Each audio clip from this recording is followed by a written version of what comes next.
Well, I'm sure I turned to. Did you get that? I said, I'm sure I turned to. Si vous ne l'avez pas compris, pas de panique, c'est justement de ça que nous allons parler aujourd'hui. How to understand native speakers, how to understand fast English, okay? Because native speakers tend to speak very fast, right? So let's not waste time. Let's go.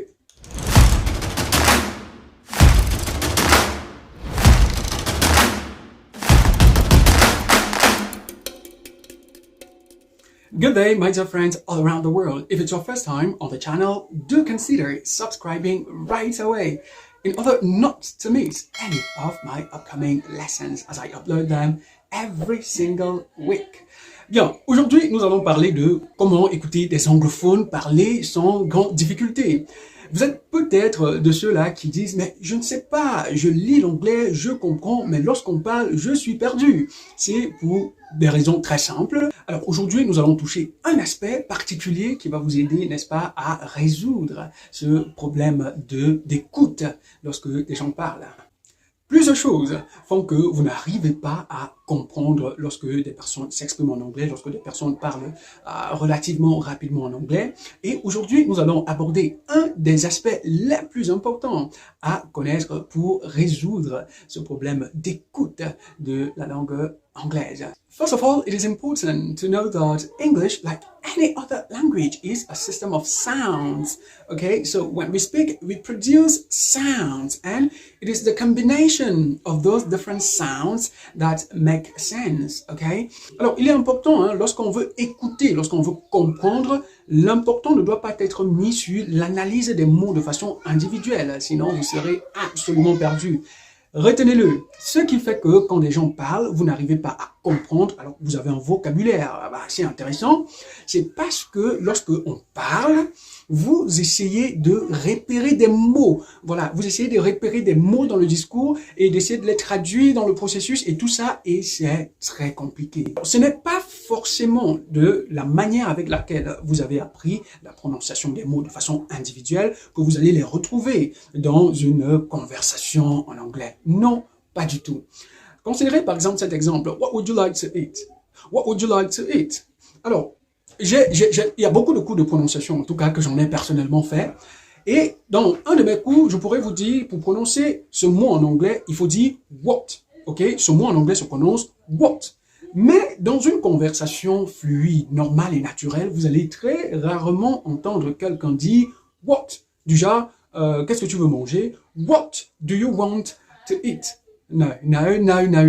But we would say something like, what would you like to eat? What would you like? Wow. What would you like to eat? Vous voyez que si vous voulez vous attarder au mot individuel dans la phrase What would you like to eat? Lorsque je le prononce ainsi, vous aurez trop de difficultés à la saisir. Mais il faut comprendre la chose dans son ensemble. Il faut appréhender la phrase dans son ensemble et avec le contexte et essayer de comprendre de quoi il est question. Dans un début, oui, ça sera compliqué, mais avec le temps, vous allez vous habituer. Parce que si je vous dis, what would you like to eat? N'essayez pas de dire, mais wow, vous n'allez pas comprendre ce que wow veut dire. Quand je dis, what would you like to eat? Mais au fur et à mesure que vous allez écouter la chose en contexte, vous allez prendre la chose dans son entièreté, ça deviendra plus facile à saisir le discours rapide.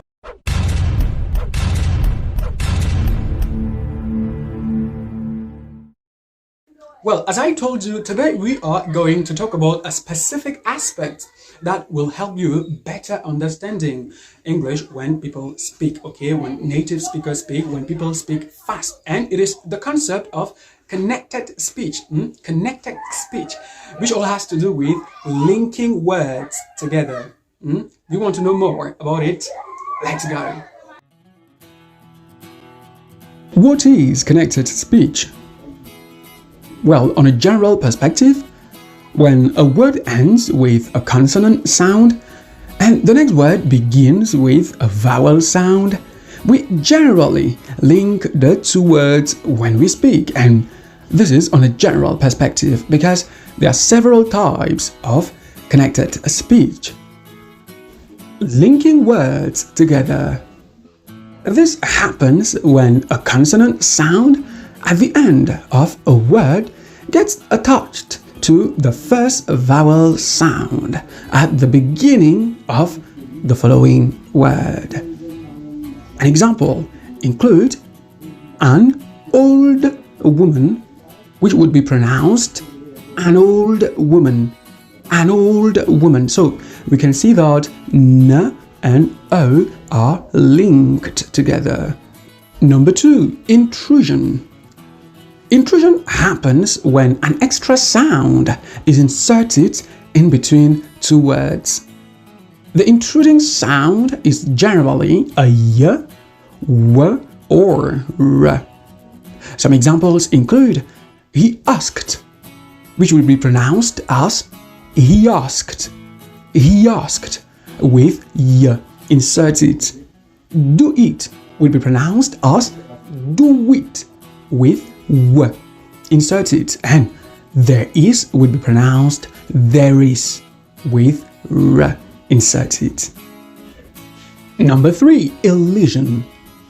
Elision happens when the last sound of a word disappears. This often happens with t and d sounds. Let's consider these examples. Front door often gets shortened to front door, front door. Most common often gets shortened to most common, most common. Number 4, assimilation. Assimilation occurs when sounds blend together to make a completely new sound. Let's consider these examples. Don't you get blended into don't you, don't you. Did you get blended into did you, did you. And could you get blended into could you, could you.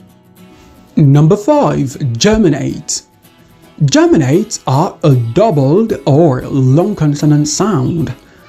In connected speech, when a first word ends with the same consonant sound that the next word begins with, we often put the sounds together and elongate them.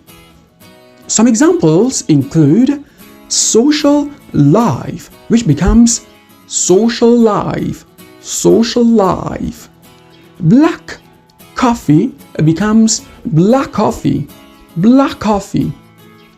Transport to becomes transport to, transport to. Well, the sentence at the beginning of the video was, I'm sure that you weren't told at all. Yeah, so you can also practice such sentences in order to get used to fast English. I'm sure that you weren't told at all. Alors, merci d'avoir regardé la leçon jusqu'à la fin. Si vous avez aimé, n'hésitez surtout pas à me laisser un pouce bleu et à vous abonner à la chaîne si vous ne l'avez pas encore fait et cliquez sur la cloche de notification pour ne rien manquer des prochaines leçons. Alors, ceci dit, on se voit dans la toute prochaine leçon. Portez-vous bien d'ici à là. See you later. Bye bye.